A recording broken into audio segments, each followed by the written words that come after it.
Check out FlipsideGaming.com for all your gaming needs. Use the promo code HEROES to save 10% on all orders over $10 and support the channel at the same time. Hey there, this is John from Heroes and Legends, and welcome to this special edition of the Magic the Gathering Market Watch.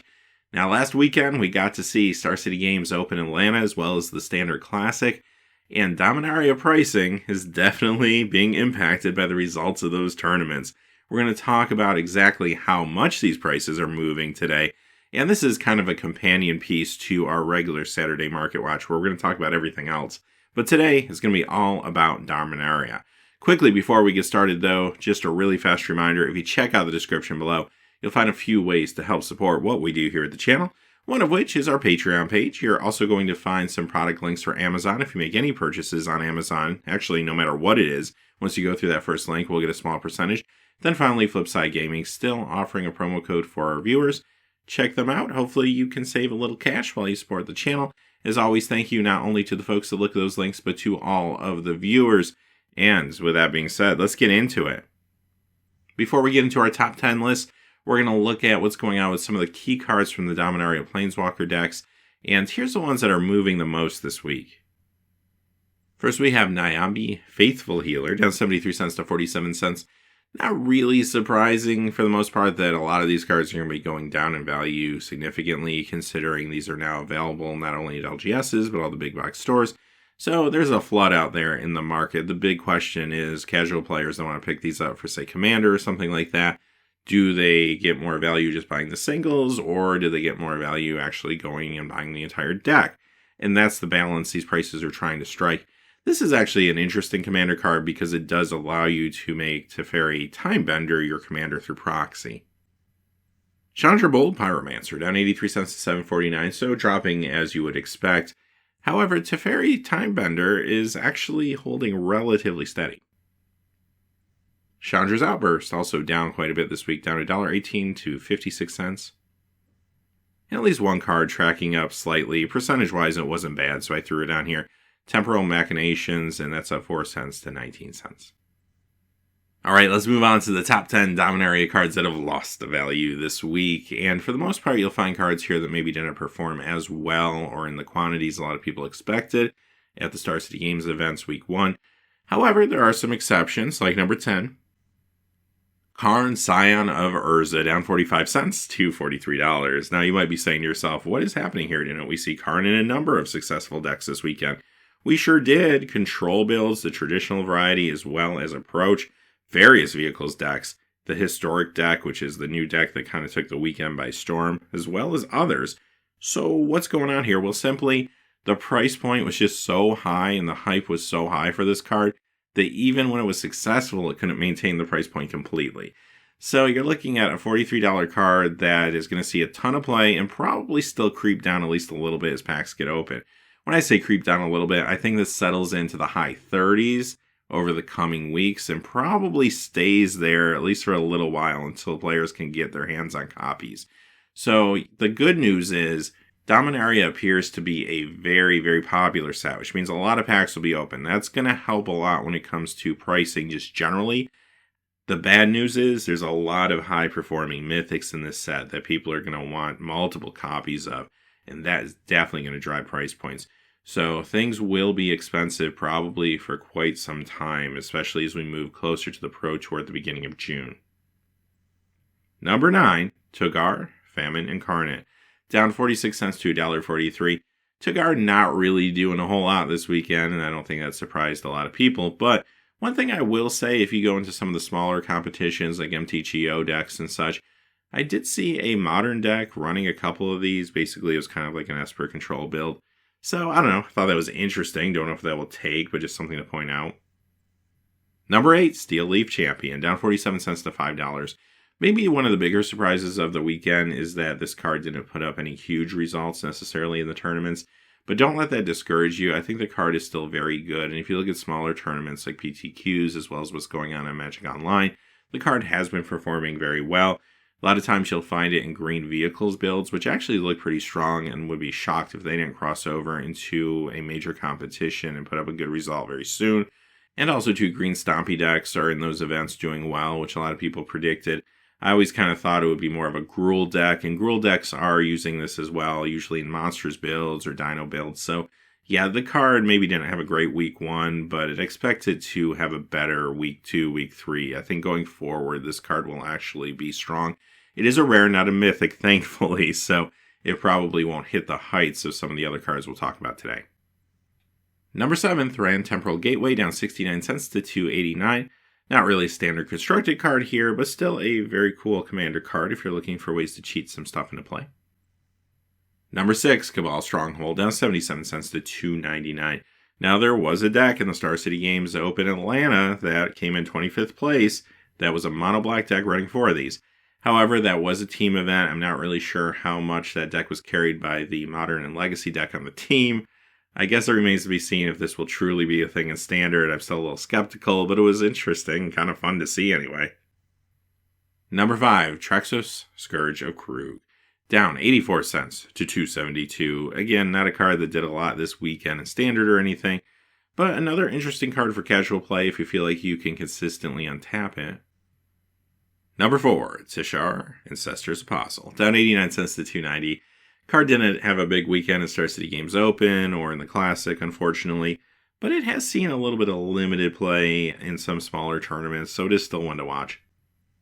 Number 3, Damping Sphere, down $1.04 to $3.35. This card's actually doing exactly what we thought it would do. It's showing up in Modern sideboards, a little bit of Legacy sideboards, even this early on. That's a good sign. As long as those players feel like it did enough and it fulfilled its role, then we'll probably see it more and more going forward. The reason it's going down is simply because it's uncommon. As packs get open, there's just a lot of copies out there. And I do think this probably, though, will stabilize relatively quickly, maybe even go up slightly, although being uncommon will keep its price very reasonable. Number 2, Shalai, Voice of Plenty, down $1.20 to $5.62. Maybe, again, another card that had an underwhelming weekend when it comes to the Star City Games events, but I did see some historic decks running 1 or 2 of these here and there. I also noticed that even some modern decks like Mono White were trying to run one of these in smaller tournaments over the past week. So this is one to watch. If nothing else, this will always be a good card for Commander as far as like Selesnya Tokens decks or an Angel build. So I do think there will always be an audience for it no matter what. Number 1, Mox Amber, down $2.22 to $26.50. No surprise probably that this card didn't light up the world this weekend at the Star City Games events. I feel like this is a card that's going to take more time for people to really figure out how to make it consistent before they're going to run it in a large event. Now, small events, you do see Brewers working on this in both Modern and Standard right now, including kind of an interesting paradoxical outcome build in Standard. So I do think there is potential for this card, and again, once people feel like it's consistent enough to bring to a big event, I do think we see it there. Remains to be seen how consistent it can become, though. Alright, before we get into our top 10 hot cards, let's look at one honorable mention. Firesong and Sunspeaker up 35 cents to $17.99. I talked at length about this last week, so I won't go into all the details again, but I'll simply say this. I know this is a controversial card. It is not a card that saw any standard play or anything like that, fortunately, this weekend, but it is a cool commander card and a good casual card. So it is kind of sad that the only way to get this is to buy a box from your LGS. And even though I like the idea that Wizards trying to bring people out to the LGS, I don't think this was the way to do it. And check out my video last week if you want to hear all my reasoning behind that. But I figure for this week, let's just move on. All right, the top 10 Dominaria cards that have gained value this week. Coming in number 10, Cabal Evangel, up 2 cents to 15 cents. Okay, this could have been any card, basically. So this goes to show you, especially the first couple cards on the list, almost could be anything. That means that most of the set is stabilizing nicely. Now, some of the big mythic cards from the weekend that had a lot of success, now they're not stabilizing nicely, as you're going to see in a few moments, but a lot of the lower end cards on the list here, number 10, number 9, are just moving slightly.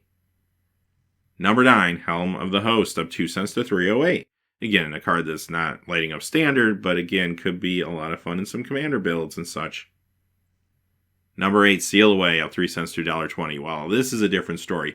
This card's only going up a little bit because it's uncommon. However, this saw extensive play this weekend. Basically, if you're playing white and standard nowadays, you're probably playing with multiple copies of this. This was in the traditional control builds, the approach control builds, historic decks, of course, which I mentioned, mid-range builds, and much more. So this is going to be a big standard staple going forward. Fortunately, this one's uncommon. Number 7, Sulphur Falls at 5 cents to 4.98.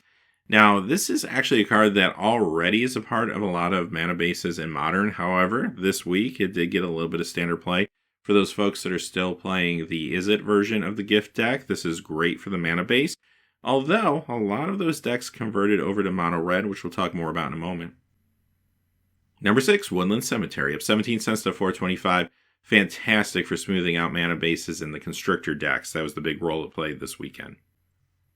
Number 5, Benelish Marshall, up 37 cents to 2.61. This card actually looked pretty good in a few builds, maybe not as extensive when it comes to all the different decks that some of these other cards are in, but definitely strong in like white-black vehicles as well as some mono-white aggro, and I do think we see more and more of this card as weeks go on. Number 4, Goblin Chain Whirler, up 68 cents to 4.97. Some might argue maybe the best card in the set, not only because it's very good, but also because it's entering an environment where red's already very strong. So this card did not disappoint this weekend. Mono red aggro, as I mentioned in last week's video, could definitely just slide this in, and that's exactly what happened. Also, the gift decks, I said the Is It gift deck saw less play for the mono red variety, and this is a big part of that, and probably the main reason that happened. And also 2 other aggro decks, like the Rakdos version, still able to pull this off just fine. So all in all, this card is definitely one that is going to play a big role in this meta, I have no doubt. Number 3, of course, History of Benalia, up 2.14 to 19.99. The first of 3 mythics reigning on top of the top 10 this week, and all of these cards saw extensive play. This one in the approach builds, the vehicles builds, historic builds. And if you played Magic Arena at all this week, you're probably tired of seeing this scroll unfold, or you're the person actually unfolding the scroll, so you might not be tired of it yet. So this card is going to definitely be a powerhouse, no doubt. It's just super efficient, like we've been saying for weeks now, and yeah, it's the real deal. Number 2, Lyra Dawnbringer, up $16.96 to $33.25. Wow. So we knew this card was going to be good. I actually felt that it was a little undervalued going into the season, and yeah, I guess that was the case. Saw play in the traditional control builds, the approach control, vehicles, historic, among other places. The card looked phenomenal this weekend. Also a great commander card. Never want to underestimate that when it comes to value. So this is another mythic that's going to have a high price tag for a while. Number 1, Teferi, Hero of Dominaria, up $20.39 to $37.98. Another card that just had a huge weekend, and you're going to recognize the names of a lot of these decks at this point. Control, Approach, Historic, all these major decks running multiple copies of these mythics. Like I said earlier, it makes me a little nervous about the price of this current standard that we're getting into here. I do feel like it's going to be a little costly to buy into some of these decks now. This card probably stabilizes at least a little bit soon, maybe settles in for the short term in the mid-30s to low 30s, but still, this card isn't going anywhere. It is incredible, and Control definitely looked like the real deal, especially when you're seeing this many Control decks early on in a meta. That's an indication that Control is going to be really good, because a lot of times it takes a couple weeks for those decks to start to move and get off the ground. Although we played with them in previous metas too, there's just a lot of good upgrades to them now. And that historic deck, like I said, I think that surprised a lot of people too, because getting something that unique on week 1 is unusual, especially for it to perform as well as it did. Usually that happens maybe week 2, week 3, closer to the Pro Tour. But it looked amazing this weekend. Alright, so that is our special edition of the Market Watch for this week. Saturday we'll have our regular edition looking at everything except for Dominaria. And beyond that, we'll be doing some pack openings this week and a sealed deck build, so a lot to look forward to. Until next time, though, hey, thanks for watching. Please remember to like, subscribe, and have a great day. Hey, thanks for watching. This video is made possible by the generous support of viewers like you on Patreon. Check out the description below for links to our Patreon page as well as our Amazon affiliate store, where a small percentage of all sales will also help support the channel. Finally, if you haven't had a chance yet to subscribe, hit that subscribe button so you don't miss any new videos on Heroes and Legends. Talk to you again soon, and have a great day.